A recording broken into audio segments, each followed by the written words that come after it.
Alhamdulillahilladzi ja'ala Ramadhana syahran mubarakan wa qiyamal layalihi tatawuan wa siyaman naharihi wajiban. Asyhadu an la ilaha illallah wahdahu la syarikalah wa asyhadu anna Muhammadan abduhu wa rasuluh la nabiyya ba'dah. Allahumma salli wa sallim ala sayyidina Muhammadin ibni Abdillah wa ala alihi wa ashabihi wa mawalah, amma ba'du.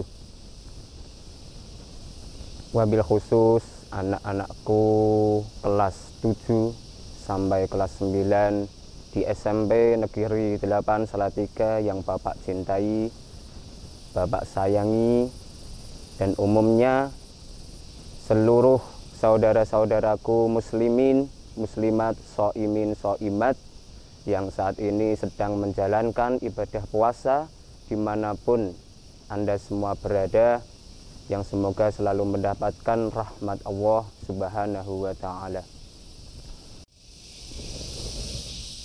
Allah Subhanahu wa Ta'ala di dalam bulan Ramadan memberikan 3 karunia yang sangat agung bagi kita semuanya umat muslim, yaitu rahmat yang pertama, yang kedua maghfirah, dan yang ketiga itskum minan nar. Rahmat Allah berarti kasih sayang Allah Subhanahu wa Ta'ala itu diberikan kepada semuanya berupa apa? Yang pertama, idza jaa ramadhana futihat abwabul jannah wa ghulliqat abwabu jahannam wa sulsilatis syayatin. Jadi ketika bulan Ramadan, pintu-pintu surga akan dibuka lebar, pintu neraka ditutup, sedangkan syaitan akan dibelenggu. Bagaimana sikap kita umat muslim mengenai hadis tersebut? Ketika pintu sudah terbuka, apakah kita hanya membiarkan, oh pintu sudah terbuka? Atau kita akan berusaha mencari jalan bagaimana untuk memasuki pintu tersebut? Dan syaitan-syaitan dibelenggu. Untuk apa? Agar manusia bisa beribadah dengan khusyuk.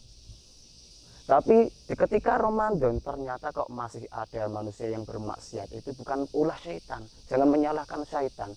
Karena nafsu manusia, diri manusia sendiri sudah terkontaminasi dengan sifat syaitan. Jadi maka dari itu, mari kita dalam Ramadan ini kita tingkatkan ibadah kita. Memasuki rahmat Allah yang kedua, Allah akan melipat gandakan setiap amal ibadah yang kita kerjakan. Man taqarraba ilallah bi fardhah fi Ramadan addalahu min sab'ina faridah.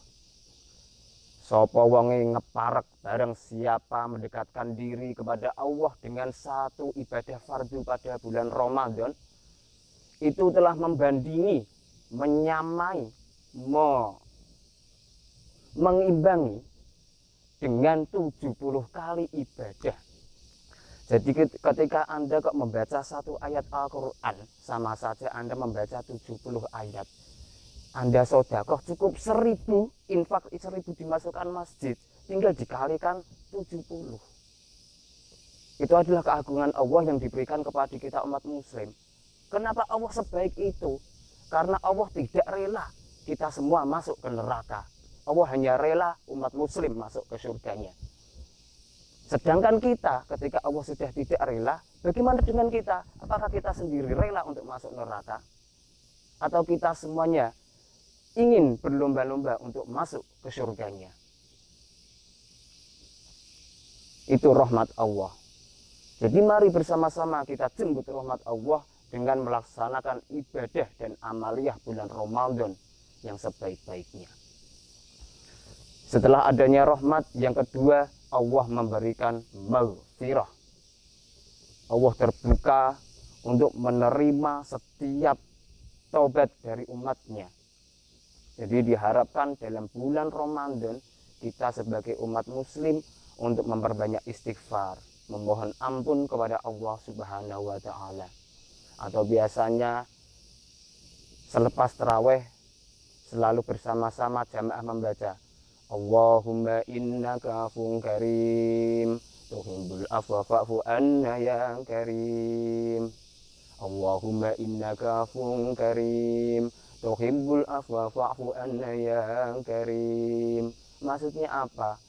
Mengingatkan kita agar selalu bertaubat, memohon ampun kepada Allah Subhanahu wa ta'ala. Jadi setelah kita mendapat rahmat, ibadah dilipat gandakan, kita memohon ampun. Jadi perbuatan baik itu tidak cukup untuk mengurangi dosa. Dosa yang namanya dosa, baik adami ataupun Allah, itu juga harus menggunakan kata maaf. Kemudian di bulan Ramadan itu Allah telah menurunkan Lailatul Qadar. Inna anzalnahu fi Lailatul Qadar. Wa ma adraka ma Lailatul Qadar. Lailatul Qadri khairun min alfi syahr. Suatu malam yang lebih baik daripada 1000 malam. Jadi ketika kita berjalan menuju masjid satu kali, seumpama kok jarakmu 50 langkah, tinggal dikalikan 1000, hanya satu malam kamu berjalan 50 langkah, sama saja Anda berjalan 50.000 kebaikan. Anda sholat 2 rakaat di malam Lailatul Qadar, sama saja Anda sholat sebanyak 1000 kali kebaikan, 1000 kali sholat di bulan Ramadan di malam Lailatul Qadar. Sebaliknya, ketika malam Lailatul Qadar kok kalian malah melekan, begadang, melakukan hal yang tidak bermanfaat, malah main remi, jebret sekali jebret berarti 1000 kali jebretan, Anda mungkin nanti di neraka akan menjadi master of card, menjadi ahli kartu. Na'udzubillahi min dzalik. Maka dari itu, mari dalam Ramadan ini kita isi dengan hal yang manfaat, kita isi yang baik. Tadarus Al-Quran, memperbanyak amaliyah, sholat sunat, taraweh, witir, puasa juga. Itu harus kita jaga, harus kita lakukan dengan sebaik-baiknya. Kemudian setelah Allah memberikan maghfirah yang ketiga, yaitu iskum minan nar, kita akan dijauhkan dari api neraka.